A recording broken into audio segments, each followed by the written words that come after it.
The market looks bullish today. Market looks bullish today. Indeed.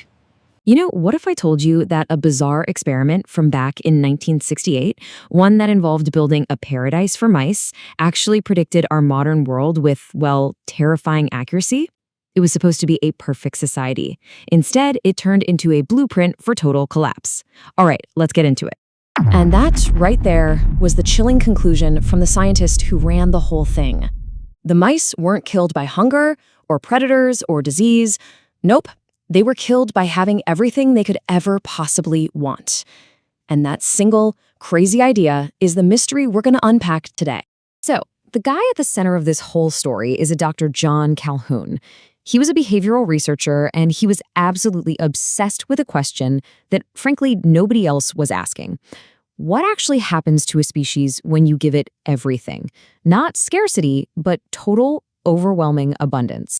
So to answer his question, Calhoun built what he called Universe 25.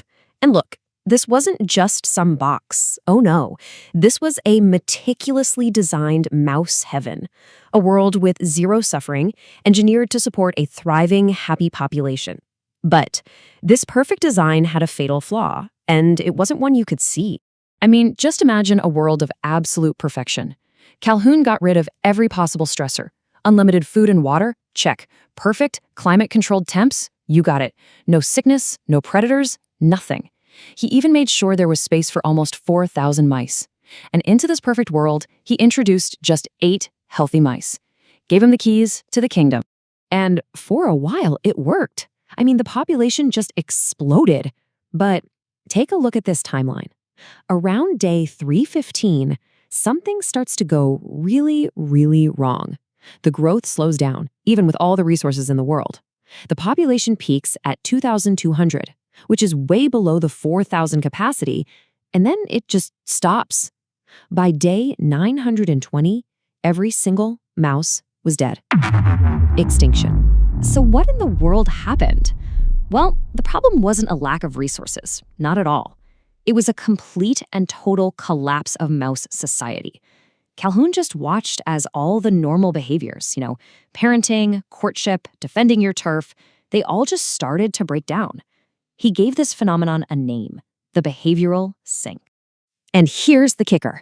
The world wasn't physically full, it was socially full. See, all the social roles were taken. The young mice grew up with no purpose, no challenges to overcome, no way to contribute. They literally never learned how to be mice. But maybe the most disturbing group to come out of this whole thing were the ones he called the beautiful ones. These mice, they just completely checked out. They stopped fighting, they stopped mating, they stopped participating in society at all.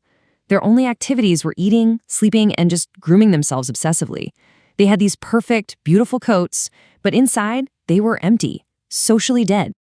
This social collapse, as you can imagine, had devastating consequences. Get this, 90%. That was the infant mortality rate. The female mice, who were normally these fierce protectors, they started abandoning their young. Some even attacked them. Society had lost its most basic fundamental instinct, to care for the next generation. Okay, so it's a fascinating, if pretty grim story, but does any of this start to sound a little familiar? A society with more abundance than ever before, but also widespread feelings of being purposeless, of social withdrawal. See, Calhoun always believed he wasn't just studying mice, he was studying us. I mean, just look at how this stuff lines up. The mice withdrew from their social roles. Today, we've got mass movements like quiet quitting. They gave up on parenting. We have collapsing birth rates all across the developed world. They obsessed over their appearance. We spend our lives curating our digital selves online. They were totally isolated despite being packed together. We are facing a global loneliness epidemic. The parallels, they're really stark. Just think about this for a second. This data is from Gallup. A staggering half of the US workforce are quiet quitters, just doing the absolute bare minimum. Then you add the 17% who are actively disengaged, and you're talking about more than 2/3 of the entire workforce just socially withdrawn, completely checked out from their roles. Just like the mice. Okay, now let's talk about reproduction. This number, 0.75, that's not just a number. That is South Korea's fertility rate, the lowest on the entire planet.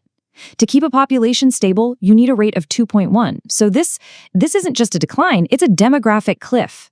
And it perfectly mirrors that phase in Universe 25 when the mice just stop. And who feels the most alone? You know, the data might actually surprise you. You'd think it's the elderly, right? Well, it's not. It's teenagers. The most technologically connected generation in the history of the world is also the loneliest. They're surrounded by digital ghosts, totally isolated in a crowd. And, you know, Calhoun himself was always very clear about this. He saw the mice as a metaphor. He said it himself, "I shall largely speak of mice, but my thoughts are on man." He wasn't trying to build a better mousetrap. He was trying to warn humanity about the hidden dangers of a world without challenge, a paradise that could easily become a prison. So, is that it? Is this our fate? Are we all doomed? No. And that's the crucial point here. Calhoun's work was a warning, not a prophecy. See, the mice, they couldn't understand what was happening to them. But we can. We have the ability to see the pattern and to choose a different path. So how do we do that? How do we choose that different path? Well, it starts by realizing this isn't just an economic problem. It's about rebuilding real-world community, not just digital spaces. It's about taking a hard look at the technology that isolates us. And maybe most importantly, it's about finding sources of meaning that go beyond just buying stuff. The mice lost anything worth living for. We have to make damn sure we don't. And that brings us to the final, critical question. The walls of Universe 25 were physical. The mice were literally trapped. But our walls, they're built from our habits, our technologies, our priorities.